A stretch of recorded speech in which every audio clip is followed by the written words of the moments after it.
waraanni Oromoo ibsa jarri waa'ee alaabaatiif waan adda addaa irratti baasanii yeroo darbe baasan isa kana kan nu barbaannu hooggantoota keenya irraa kan tokko nu taasisu yaadaan garaagarummaa qabaannullee itti galli keenya tokko ta'uusaa kan hubachiisu malee kan nu barbaachisu isa nu qooduu miti. Isinis immoo warri har'a keessummaa taatanii nu fuuldura dhuftan kun dhugaa jiru nutti himuu keessanii fi qullaa isin hin dhaabnu. Dhugaa jiru nutti himuu keessanii fi caalaa isin miidhagsinee isin geggeessina. Kanaaf dhugaa walitti himuun barbaachisaadha. Galatoomaa jechuu barbaada.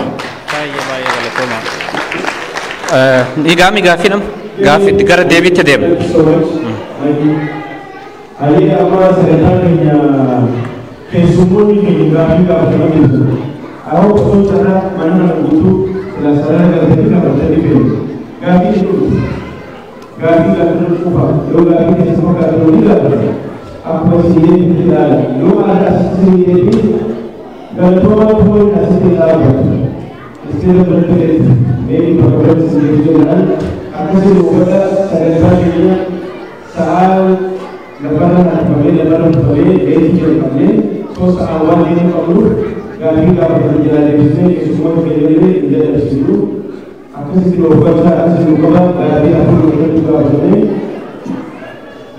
kita ikon makai dalam keadaan kebenaran seperti dalam buku mana saya awal itu dalam seperti ini saya kira jadi sendiri.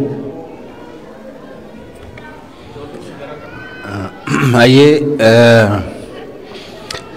bakka kanatti argamni gaaffii kana deebisuu carraa argachuu keenya baay'ee gammanna. Oromoon akka kanatti waliin taa'ee yaada adda addaa qabu kallattii barbaaden gaaffii gaafate wal dhaggeeffate kan fudhate kan keessaa ta'uu fi dhiisee deemuu danda'uunsaa waan tokko jenneeti amanna nuti. Biyya keenya keessatti kan nuyi dhabne kanadha. Carraa kana dhabne isin carraa kana argattan amma waan feetan gaafattu kan isinii ta'een fudhattu kan isinii ta'uu dhiise immoo dhiiftanii deemtu isa isinii ta'e hin deeggartu isa isinii ta'uu baate immoo hin dhiiftu. Biyya sana keessatti garuu kana carraa kana dhabne carraan kun akka dagaagu akka argamuufidha kan nuti qabsoo goonu. Dhuguu biyyatti yeroo deebitan yookaan biyya sana keessatti dhuguma deebitanii nagaadhaan qabsooftanii jijjiiramaniif hin jettanii yaaddoo jedhanii namoonni baay'een waltajjii kana irrattis waltajjiiwwan biroo irrattis waa'ee nageenya keenyaatiif yaaddoo qaban yeroo isaan ibsanii dhagayaa turre deebiis kennaa turreerra deebiima sana kennina har'as. Gaafa qabsoodhaaf bahanii homtuu hin jiru isa maal jedhan caagula shirri miti yookaan immoo eega fuudhanii eega heerumanii booda isa wal fudhatanii bashannanaaf deeman miti qabsoo jechuun rakkoo hedduu qaba bu'aa bayii qaba hojii itti dhabuutu jira itti hidhamuutu jira lubbuu itti dhabuutu jira qabeenya ofii itti dhabuutu jira maatii ofii itti dhabuutu jira waan meeqatu jira kan hundumaatu beennuuti kan keessa jirru jechuudha. Kanaaf nageenya ofiif jecha waan guddaan kan ittiin abbootiin mootummoonni abbaa irree ta'an ittiin nama sodaachisan tokko maa inni beektu sinidha sin ajjeesa nama hamma kana keessaatiin nama tokko ajjeesaniitu ilaa agartaniitu akka sanattan si ajjeesa jedhanii sodaa namatti naqu. Sodaadhaan qabsoo irraa booddeetti nama deebisu garuu warruma kana dandamatee kana jala dhaabbatee saba isaaniif falmatuutu immoo mirga saba isaanii gonfachiisa. Kanaaf waa'ee nama qabsaa'u nageenya isaatiif hin yaaddayina. Qabsoo jechuun otoo hidhaan hin jiruutu ta'e rakkoon hin jiruutu ta'e ma qabsoo maalii jedhama innoo daldala waan barbaadan naqanii bitanii galuu miti. Kanaaf qabsoon wareegama barbaada. Waa'ee warra qabsaa'anii yaaddayinaa isin waan isinirraa danda'amu waan isinirraa eegamu gochuu malee akkas taatuuti ittiin deebinaa yookaan immoo akkas ta'uun keessa nu yaaddessa kanaaf akka tokko godha yoo utuu jechuu baattanii gaariidha. Isin nuuf jecha kan isin akkas jettan ni beenna. Garuu immoo amaluma qabsoo waan ta'eef kana baruullee qabna gara fuulduraatti itti deemu hammi wareegame hammi gatii itti baase garuu uummata bal'aa mirga isaa gonfachiisuun dirqama waan ta'eefidha jechuudha. gaaffilee biroon baay'inaan Jawaariif dhiyaatanii hariiroo nuti adda bilisummaa Oromoo wajjiniin qabnu baay'een keessan tariiti otoo hin hidhamin dura hariiroo akkamittiin akka qabaachaa akka turre miidiyaalee adda addaa irraa quba qabdu turtan.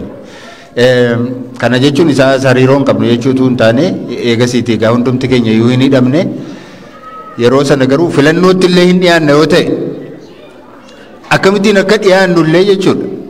Irratti hojjennee waan hundumaa irratti walii gallee memorandum of understanding walii mallatteessinee akkamittiin akka jala dhaabbannu akkamittiin Oromoo abbaa mirga isaatii akka goonu kana hundumaa irratti walii gallee ture. Walii galteen gaafa sana har'allee jira. Tokkoffaa saba nuyi dhaabbanneef saba tokkodha. Saba tokkodha. Walii galuu dhiisuu hin dandeenyu. Nama siyaasa wallaale immoo miti. Isa tokko jala dhaabbachuun qabsoo isa biraa akka inni booddeetti hambisu. Mirga saba sanaa bilisummaa saba sanaa immoo akka inni booddeetti harkisu hinuma beenna. Isaanis sirriitti beeku nus sirriitti beenna. Hariiroo gaarii waliin tolfannee waliin qabna turre. Fakkeenyaatiif filannoo keessaa maaliif baane adda bilisummaa Oromoo yoo filannoo keessa jiraate malee nus hin seennu. Amma immoo marii biyyoolessaa jedhamu kana keessa yeroo meeqa paartiin keenya yeroo meeqa gaafatameera yeroo meeqa yaalii guddaan godhameera. Kana keessatti qooda hin fudhannu sababiin isaa adda bilisummaa Oromoo waraanni bilisummaa Oromoo kana keessatti akka garee tokkootti keessatti qooda fudhachuu qaba kan jedhudha ejjennoon keenya jechuudha. Kanaafidha kan nuyi keessatti illee qooda hin fudhanne. Warra waraana TPLF wajjiniin haasoftanii waraana bilisummaa Oromoo wajjiniin sababii isiniin haasofneef hin jiru. Kana haasoftan malee nagaan bu'uu hin danda'u. Gaaffiin Oromoo deebi'ee malee mariin kun eessayyuu hin ga'u nagaas hin fidu guddinas hin fidu tasgabbiis hin fidu biyya kana keessatti kan jedhu amantaa qabna. Akkuma isaan sila kaasan nuti ittiin galateeffamuudhaaf osoo hin taane lammii keenyadha. Isaaniifis dhaabbachuun waan qabnu qooduufiin rakkoo isaanii furuuf yaalii gochuun hirmaachuun dirqama keenya waan ta'eef gochaa turre. Gara fuulduraatti illee gochuu keenyattuma fuufna. Uummata keenyaaf namoota dhaabbatan hundumaatiif bira dhaabbachuun nu barbaachisa jechuudha. Kanaaf bifa kanaatiin akkasiin nu hubattan barbaada. Silas immoo wayi tokko kaaseera nu. Nuyi kallattii gaafuma ijaaramnu jalqabnee kallattii ittiin deemnu qabna. Mala ittiin qabsoofnus qabna. Kallattiin keenya sun har'as hin jijjiiramne. Malli keenya suni har'as hin jijjiiramne. Kana yeroo jennu dala yookaan magaala kana dhufuuni yookaan galma kana dhufuuni karaa tokkittiitu jira jechuu miti jedhee sila isinitti dubbadheera. Karaa hedduutu jira. Ani karaa isa kanatu dafee achi nagaa jedhee yaada. Ka biraan immoo namni biraan immoo karaa isa kantu irra kutaadha isatu dafee achi nagaa jechuu danda'a. Kanatu irra gabaabaadha jechuu danda'a. Kun immoo yoo gabaabaa ta'eyyuu kun immoo balaa qaba jechuu danda'a. Akkuma yaaddetti garuu galmisaa bakka kana ga'uudha. Kanaaf ati maachirra deemtee namni jedhu sin jiru kanarra maa deemuu didee namni jedhu sin jiru. Wal jala dhaabbachuun wal danquun humna wal dhowwuun hamlee wal buusuun waan akkasii nu bira hin jiru. Nama mirga Oromootiif falmu hamlee buusuun hojii keenya miti. Hojii kaafa'uu miti. Akka dhaabaatti jechuudha. Kanaaf waan kana wal dura dhaabbannee isin beennu wal dura isin dhaabbannu. Kun akkuma dhaabaatti ejjennoo keenyadha. Nuyi karaa keenya qabsoofna isa qabannee ciccinee itti deemna. Ciccinee itti deemna. Gatii itti baasaa jirra. Itti wareegamaa jirra. Bu'aa baay'ees itti buufneera. Kan nama biraatiin sirrii miti ittiin jennee hin beeknu nuti. Ilaalcha hedduu jira. Adeemsa hedduu jira. Mala qabsoo hedduu jira. Kan isaa ta'e filatee itti deemuun barbaachisaadha. Uummata kanaan illee kan isinii ta'e keessaa filatanii gargaaruun bira dhaabbachuun mirga keessanidha. Isin irraa eegamu. kana sirriitti isinitti beeksisuu barbaanna. Gaaffii biraan jawaartu deebisa amaariñaadhaan sagaafatame. Agartuu lallaaftuu deebisee jajjabduun irra dhiise deeme.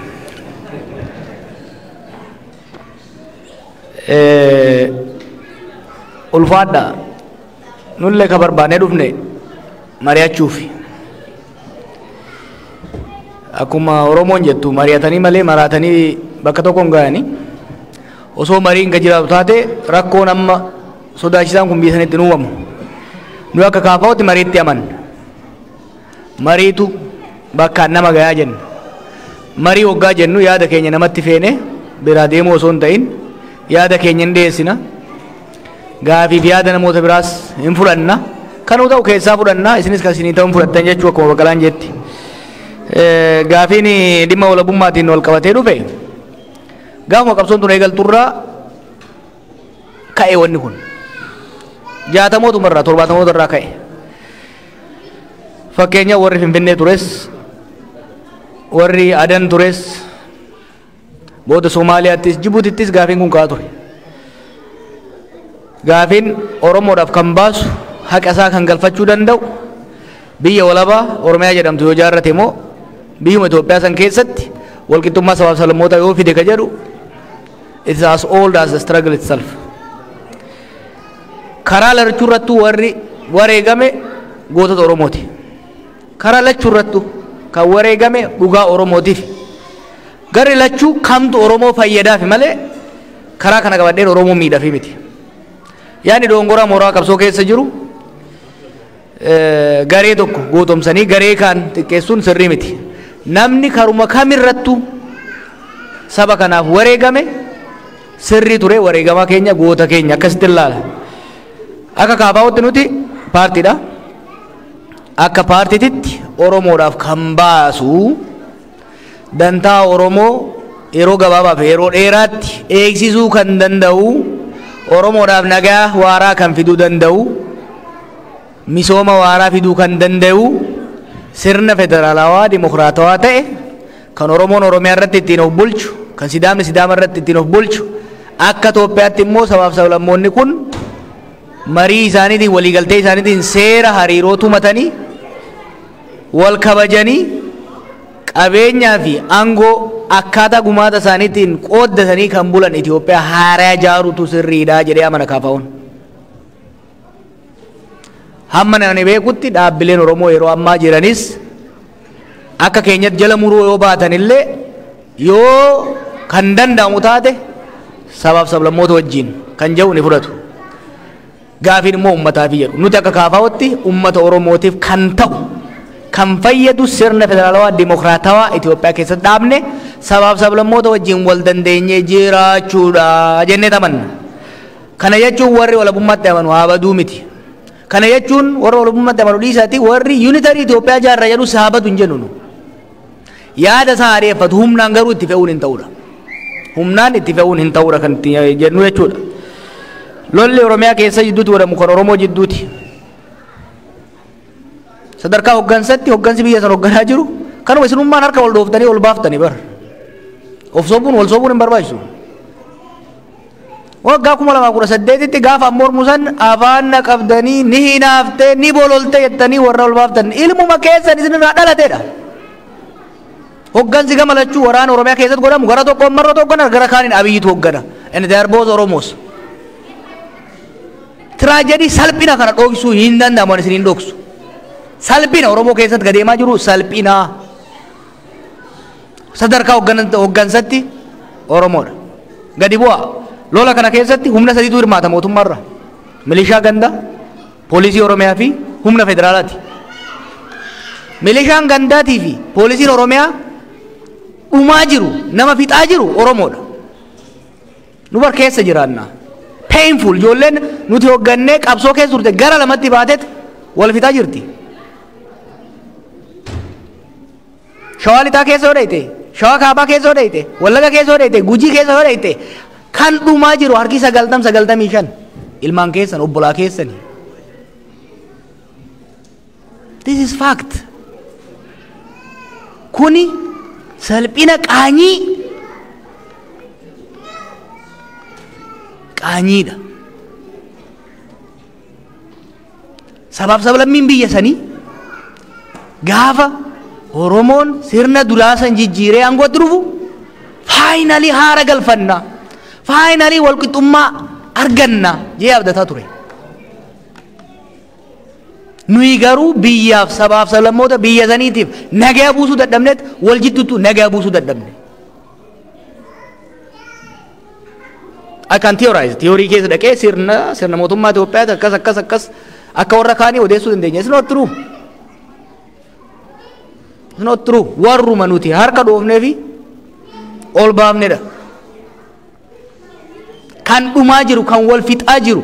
By the way, sadarkaa mootummaa fi humna waboo bira darbeera yeroo ammatti. Revenge killing. Haaloo wal bahuun, duriyyeen magaalaa keessa wal gurmeessee nama fixuun. Eenyu Oromiyaa keessa nama fixaa jiru? Mootummaa fi waraana bilisummaa Oromoo qofaan wal fixaa jiru bar. Kan gama lachuu fakkeessee har'a fakkeenya waan Wallagga ta'e kana waraana bilisummaa Oromoo anaa miti kan godheedha. Mootummaa waraana bilisummaa Oromootu godheedha. Faaktii isaatu sadarkaa ittiin beeynetti humni sadarkaa anarkiin biyya keenya keessatti baay'achuurraa kaka'een qabatamatti abalutu ajjeesee. Jarmanitti bakka tokkotti jeen ture. Oromiyaa keessatti bara har'a eenyutu ajjeesee maalutu ajjeesee sadarkaa jettee gaafattee deebii itti dhabdu gaafachuu itti dhiifte irra jirta jechuudha. Ani waan isin dhaga'uu barbaadan isinitti himuuf as hin jiru. Waan isin dhaga'uu qabdan isinitti himuuf as jira. Wanni ta'aa jiru sheem. Warri aangoorra jirtu qabsoo dhiigan dhuftee Oromoon amma aangoorra baheera, Oromootu aangoo qabaa, kanaafuu dhiigan ittisuu qabna siin jedha. Nummoo gara keenyatiin qabsoo Oromootu butamee Oromootu dhumaa jira hin jenna. At the end we are entering an endless cycle of violence. Isinitti himan.